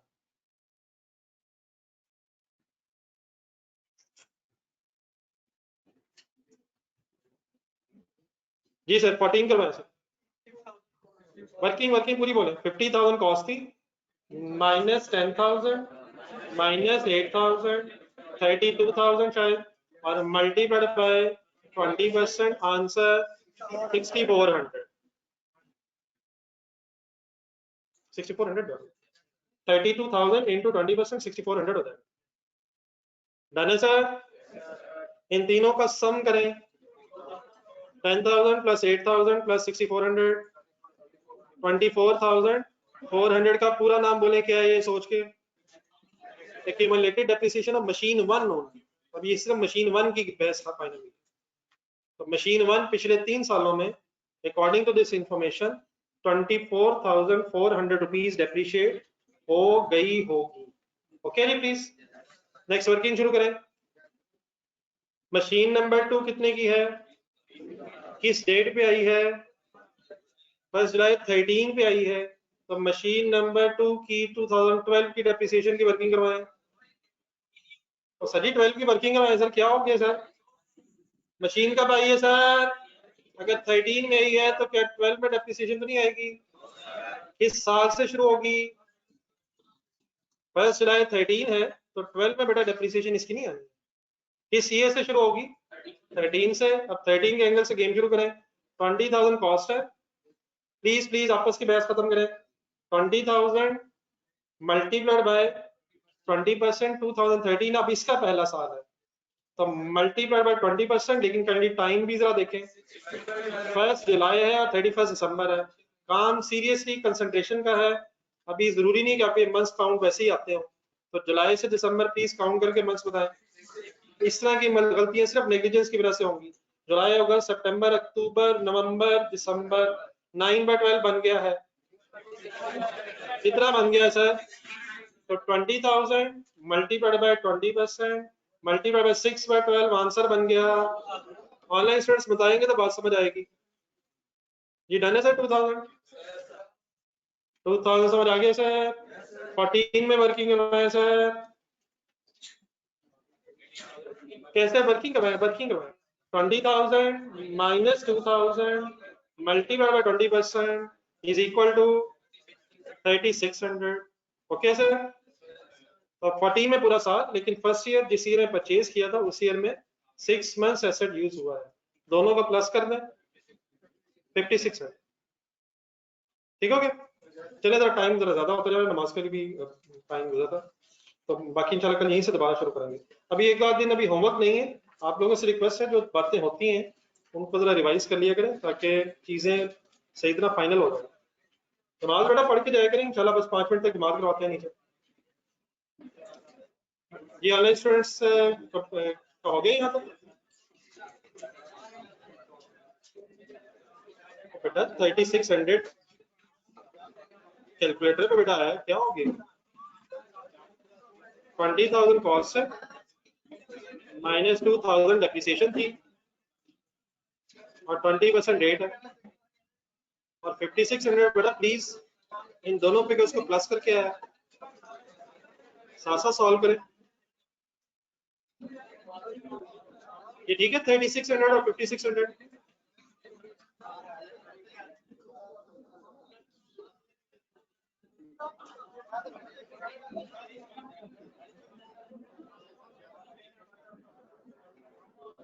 कैलकुलेटर बड़ा है यार, 20,000 मल्टीप्लाइड बाय, इससे बड़ा कोई फायदा नहीं पैसा। ये पैसा वही गेम शुरू कर दिया आपने। इंटू 6/12 टाइम पीरियड गिने 2013 जुलाई 13। मशीन नंबर 2 बेटा खरीदी 13 में, तो देखो डेप्रिसिएशन 12 में क्यों आएगी। ओके ओके मिस्टर आरम, ये सबके क्वेश्चंस कंप्लीट हो गए। ऑनलाइन स्टूडेंट सब क्वेश्चन तो नहीं कराया गया, फिगर्स ठीक है।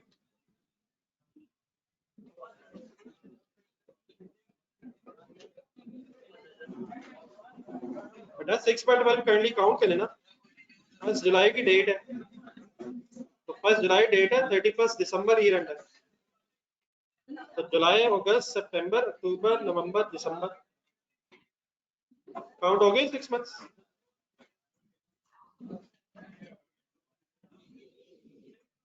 जुलाई से दिसंबर करंटली काउंट करें। Any other confusion?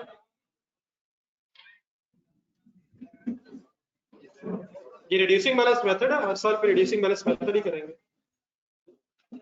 अल्लाह हाफिज। ओपनिंग निकाल रहे हैं सर अभी 2015 के स्टार्ट पे, तो 15 की वर्किंग फिर बाद में करेंगे, ब्रॉड डाउन में 14 तक की फिगर आएगी।